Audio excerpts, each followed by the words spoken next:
Alright people, part 4. Let's talk about scripting. Scripting is really hard, but there are a few easy examples to go through. Let's do an ID script, just because that's very simple. It's not going to have diffusing, it's not going to have anything like that. It's going to be really, really basic, but it will introduce you guys to scripting. First of all, let's use one of the apers mines. Let's set the placement radius to 0 because we're going to use a function called getPosition, and that is kind of iffy with the placement radius. So, have the apers mine, let's just have it in the middle of the fucking road so we can actually see it. First of all, let's create the actual ID script. Go to the mission folder that you guys pasted in part 1.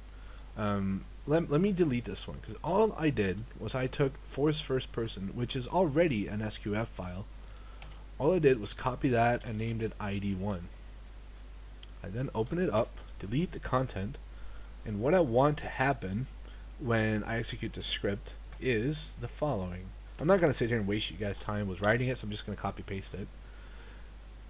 I'm going to create a bomb, create the vehicle. It's called vehicle, but whatever. I'm going to create the bomb. Now, where do I want the bomb?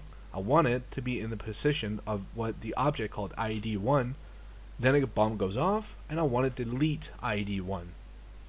So just go ahead and save this. Now, what is IED1? Well, you know what? Let's call this one IED1, because this is the object we want to spawn it on. Okay, so far so good. Now, when do we want this to happen? When are we going to execute the script? Well, let's execute it once we get close to the apers mine. So let's do a trigger. Again, F3 trigger. Let's do 3 meters by 3 meters. Activation. Now for testing purposes, because I'm an op4 character, I'm going to set it to op4. Obviously you want to set it to blue 4 when you actually make the mission. So trigger will trigger when op4 is present inside the trigger. And what's going to happen is we want to execute IED1.sqf. This is on activation, so when we activate the module or the trigger, this will happen. Alright, so let's place it there. Let's try to test this and see if this actually works. Now in theory it should work, but there's a bunch of testing involved in making missions.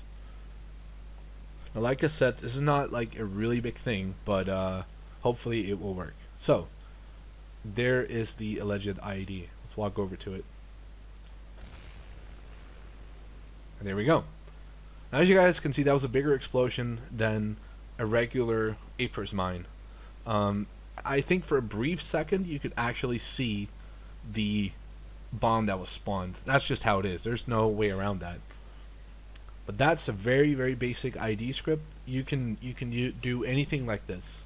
You can even attach like, let's say that right before the ID is about to go off, we want somebody to shout something in the side chat.